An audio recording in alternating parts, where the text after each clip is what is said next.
I started recording this video, and I started with this list of not even like an actual physical list, but this mental list of things that I wanted to talk about, sort of like in these kind of general points that I kind of wanted to make, like shaping like towards a much bigger goal or a much bigger point.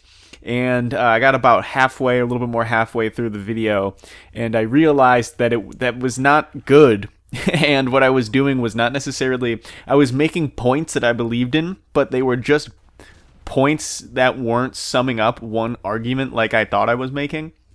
And instead of trying to make some sort of larger picture point, I think I'm just going to rant about beer. I think there's some things that I just kind of need to, I guess, get off my chest, so to say, that are unrelated to each other about beer.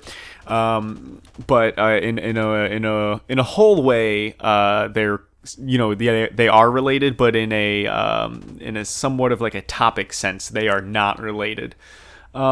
First point is, I think that cheap beer is ruining it for the rest of the beer world. I think that specifically because your intro to drinking beer is drinking shitty beer, because the way you start drinking beer is thinking, okay, let's get fucked up, let's party. I am 15 and very cool. I think we should be drinking Bud Light, Natural Light, Coors Light, Miller Light, any of these shit beers. And they're cheap, which is, it's great, especially Bud Light, right? You want to go get a 24 pack, Natural Ice, right? Even cheaper. Bush. But you want to get a 24 pack of something for $20. Cool.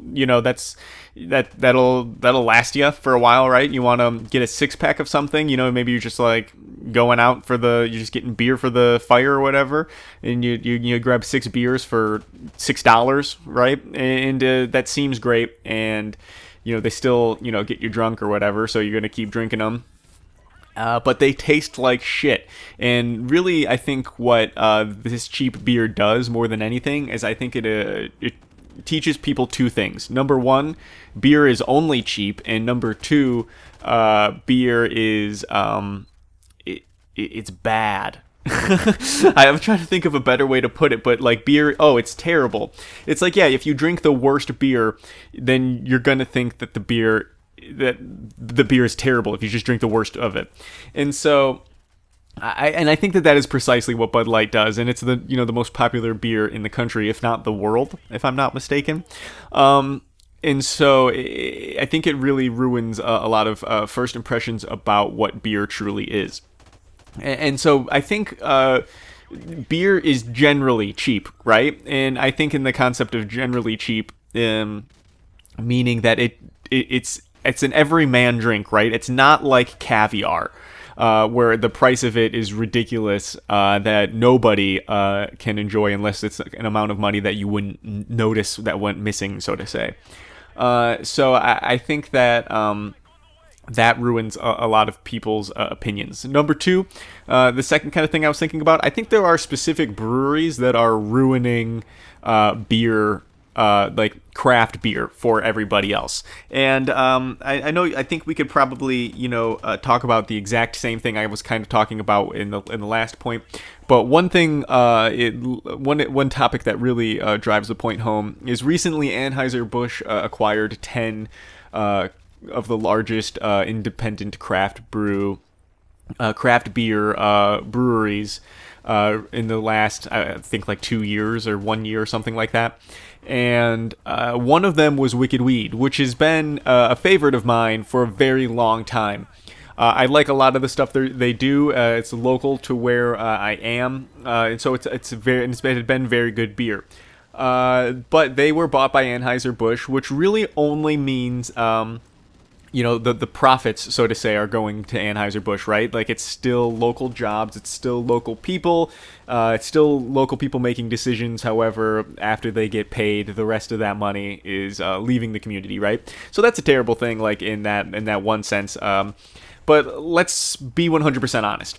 Let's think about it if they're making a monetary decision, we have to think about it in another monetary way, from the craft beer side. Those are 10, maybe 10 of the largest, right? Maybe 10 of the largest, but those are 10 breweries in the whole country.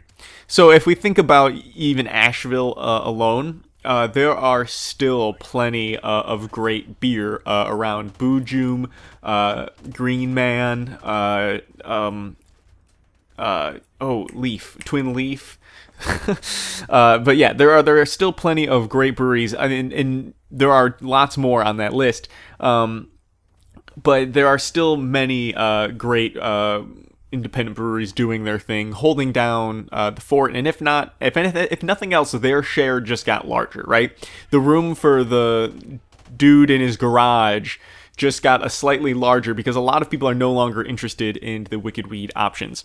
And I think a result of this kind of movement in the beer world is a movement where people, there are a couple beers that I want to specifically point out from Wicked Weed.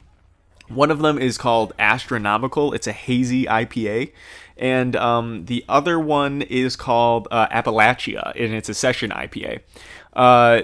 These are, technically speaking, I don't think you can call them the same same type of beer, but I think a lot of people will say these are both IPAs, they're the exact same thing. The Astronomical IPA is the average IPA that you would expect it to be. It's a hazy IPA, it's hoppy, it's bitter, but the Appalachia is way more floral and mellow and fruity and not bitter at all. And it's a very enjoyable beer to drink. But the people who are going to drink the hazy IPA and the hazy IPA Astronomical, drink it and be like, oh, this is just another IPA. I don't need any more IPAs, and I also don't need anything else from this brewery. So I think it's a dangerous trend that's going on, and I don't exactly have a solution. But that's the end of the video. See you guys later. Yo.